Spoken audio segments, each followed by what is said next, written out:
Shalom, this is Rabbi Leynor. We're going to pick up where we left off in the last lesson. And this was the question: when did Jesus become the Son of God? Yesterday I was driving with somebody and they were talking to me about their beliefs and said that they believed that Jesus was the literal Son of God. And what did I believe? I said, well, we're going to have to take a very long trip in order to answer that. But for today, remember, the title Son of God for Jewish people really has to do with one thing, with being the King of Israel. It didn't indicate that God had made a little male God, which is, what a lot of people do believe. So the question we must answer is, when did Jesus become the King of Israel? This is can be a complicated question. I have friends that will argue that Jesus never became the King of the Jews, but the Romans thought somebody did because that was why they crucified him.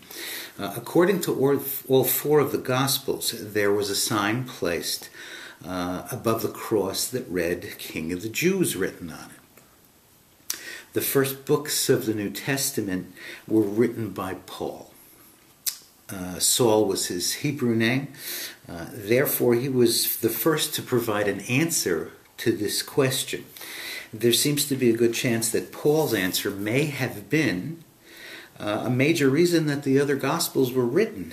The authors of Matthew, Mark, Luke, and John disagreed with Paul's answer and wanted to correct the error. Paul's answer was written about 60 of our era and is found in the New Testament in Romans 1:4. This is what it says: "And declared to be the Son of God by the resurrection from the dead." There's a tremendous difference between being a king who was a living person that was anointed to be king by a Jewish high priest and a person who had been executed by the Romans that was resurrected and then becomes king. Okay, it's important to understand that Paul has a vested interest in this, and it's directly related to the power struggle that was taking place between him and the apostles that were in Jerusalem. Based on Paul's position, Jesus was not the Son of God prior to his resurrection. This would mean that everything he did or taught before them was done without the authority of the king, including the calling of the other apostles.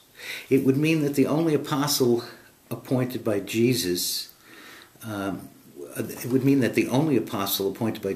when he had the authority would have been Paul himself.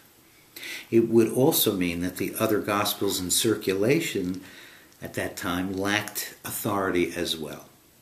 Only his gospel would have been the true gospel. And it would also mean that the apostle to the Gentiles was superior to the apostle to the Jews. The first of the three synoptic gospels to be written was Mark. And this was written in about 72 of our era, about 2 years after the temple in Jerusalem was destroyed by the Romans. Paul's writings had been circulating by them for about over a decade, and let's just take a look and see what Mark says when he says that Jesus becomes the Son of God. He says, "Jesus came from Nazareth of Galilee and was baptized by John in Jordan, and straightway coming up out of the water, he saw the heavens opened and the Spirit like a dove descending upon him. And there came a voice from heaven saying, 'You are my beloved Son, in whom I am well pleased.'